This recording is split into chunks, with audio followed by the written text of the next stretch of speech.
quería preguntarte cuáles han sido los hitos, los episodios más importantes de la Iglesia en España. Sobre todo, ¿qué ha aportado España a la historia de la Iglesia universal? Bueno, yo creo que aquí hay que diferenciar también una cosa importante. Una cosa es la Iglesia católica institucional y otra es el cristianismo de una manera un poco más general. Hay que tener en cuenta que hasta el siglo VI España, o lo que estaba empezando a ser España, ¿no? ese magma de la que saldría España, hay un conglomerado, digamos, de creencias bastante más heterogéneo de lo que podríamos pensar. Es decir, la Bética, el sur de España, era la parte más romanizada, era la parte más urbana, y ahí el catolicismo tenía mucha fuerza. De hecho, el primer hito que habría que nombrar es el Concilio de Elvira, que se da pues cerca de lo que hoy es Granada, ¿no? Y es, digamos, el hito fundacional del catolicismo en España, porque claro, España ya desde antiguo tenía comunidades judías. Esas comunidades judías, muchas de ellas se habían hecho cristianas a lo largo de ese primer cristianismo primitivo, y se habían extendido a comunidades gentiles. Es decir, había muchas comunidades judías de lo que luego serán los sefardíes, que eran población ibérica, población hispano-romana, ¿no? Que se había hecho judía, pero que muchas de ellas luego se hicieron cristianas, ¿no? Y ese primer concilio de Elvira, además, eso queda muy de manifiesto porque la obsesión de los obispos que se reúnen en Elvira es que no se judaice, ¿no? Que se diferencie el cristianismo del judaísmo, porque estaban muy unidos, ¿no? Pero es que aparte de ese catolicismo trinitario, ¿no? En el Imperio Romano había un montón de herejías, y una de ellas, muy importante también en el siglo IV, es el priscilianismo. Priscilianismo, una herejía hispana, es de la Galaecia. Prisciliano era obispo de Ávila, pero era galaico, ¿no? Una zona norte que prácticamente no estaba romanizada y sobre todo menos cristianizada. Es decir, en el norte, para que la gente se haga una idea, hasta el siglo VI solo habrá un obispado, que es el de Pamplona. El resto era pagano completamente y seguirá siéndolo bien entrada la Edad Media, ¿no? Entonces Prisciliano tiene una visión del cristianismo muy celta. O sea, Prisciliano para muchos era como un druida. Él creía en la transmigración de la alma, es decir, creía en la reencarnación, y será acusado de herejía y será finalmente ejecutado. Incluso sus enemigos, incluso los obispos que defendían la ortodoxia católica, saldrán en defensa de Prisciliano, porque Prisciliano era una de las grandes figuras de esta época, ¿no? Cuando cae el Imperio Romano, pues tenemos que tener en cuenta que los godos establecen el arrianismo. El arrianismo no era el catolicismo romano, sino además que era una visión muy particular suya del arrianismo, que era una especie de, se la ha llamado cristianismo gótico, ¿no? Porque tiene muchos elementos del paganismo germánico. Es decir, para los visigodos, Cristo era el héroe solar, era ese héroe indoeuropeo que alcanza los cielos, que baja a la tierra, padece una serie de sufrimientos como un héroe, ¿no? Y alcanza los cielos, se gana los cielos, ¿no? Entonces eso encajaba muy bien en su visión. Había la idea de los Ansith, como se le llama, que de ahí vienen luego los Aesir en la mitología nórdica, ¿no? Que eran para ellos como una especie de ancestros semidivinos, ¿no? Y luego estaba el dios absoluto, que era el dios de la Biblia y tal. Entonces había ahí como una mezcla que chocaba bastante con la población hispano-romana, que era ya totalmente católica.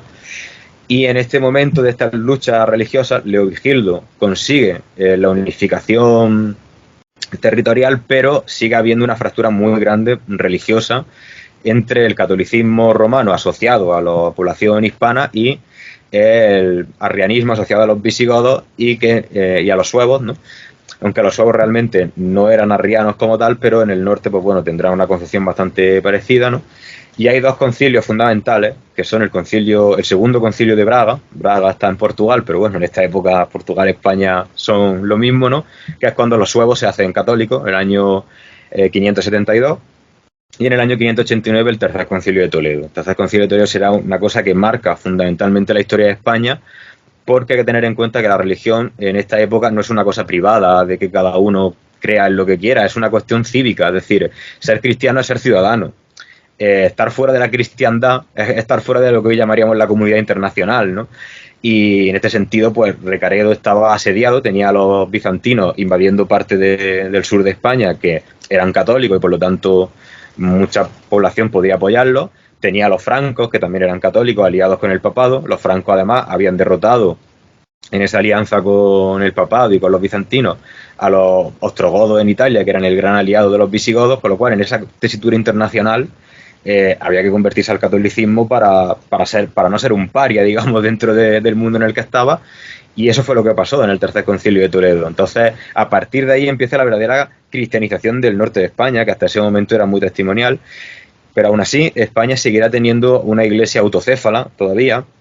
El rey de España tendrá una bueno, el rey visigodo, ya es Rex Hispaniae, entonces ya se considera rey de España, pero todavía no al sentido que lo podríamos entender hoy. Tendrá un poder muy grande a la hora de nombrar obispos, a la hora de tendrá su propia liturgia, es decir, la liturgia visigoda será distinta de la romana, y hubiese seguido así, o sea, es decir, España podría haber tenido su propia iglesia, como por ejemplo los armenios o los coptos, ¿no? Que son incluso son católicos, pero están en comunión con Roma, pero tienen su propia administración, pero se produce la invasión musulmana. Entonces, en ese momento, digamos que hay dos iglesias. Está la iglesia dentro de Al-Ándalus, la iglesia que será la más purista, la que más se arraiga a sus tradiciones porque está rodeada del Islam y no quiere que haya contaminación. Es la época de los mártires de Córdoba, ¿no?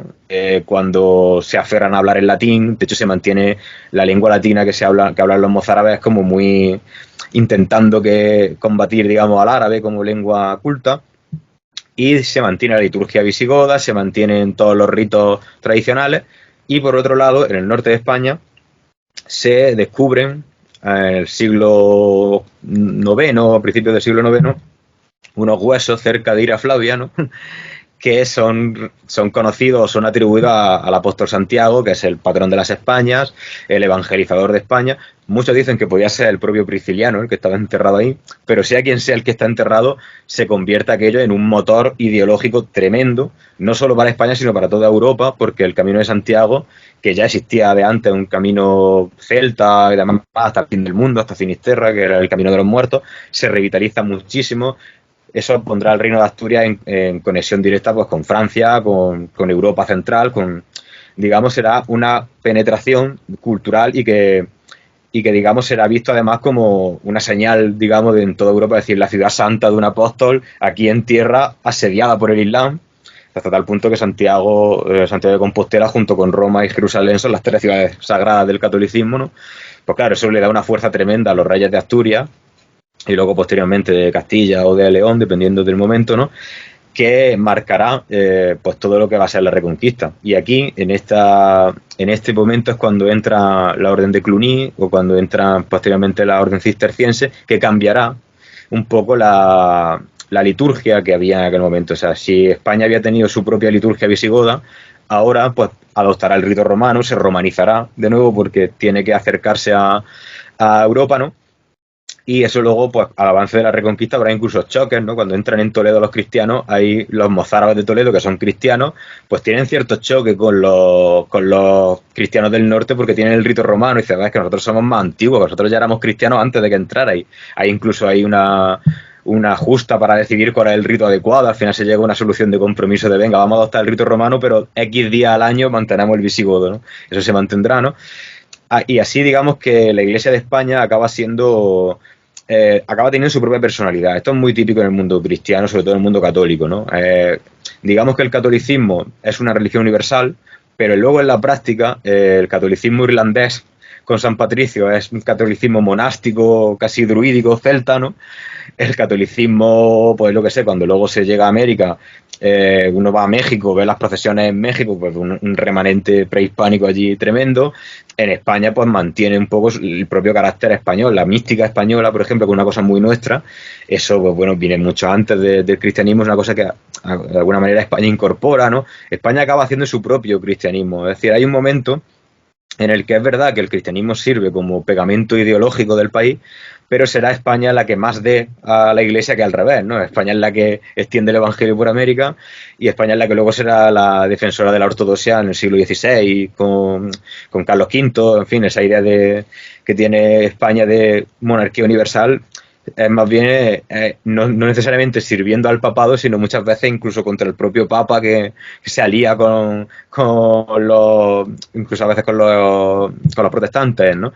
A partir de ahí yo creo que ya la Iglesia española sigue un poco paralela a la Iglesia universal, es decir, ya los hitos serán Trento, será luego en el siglo XIX ese conflicto de la Iglesia con los tiempos modernos, que en el caso de España pues se traduce en el carlismo, ¿no? El carlismo será un fenómeno muy parecido, digamos, a la Vendée en Francia, al miguelismo en Portugal, a los eduardianos en Escocia, ¿no? Defendiendo a la dinastía Stuart, ¿no?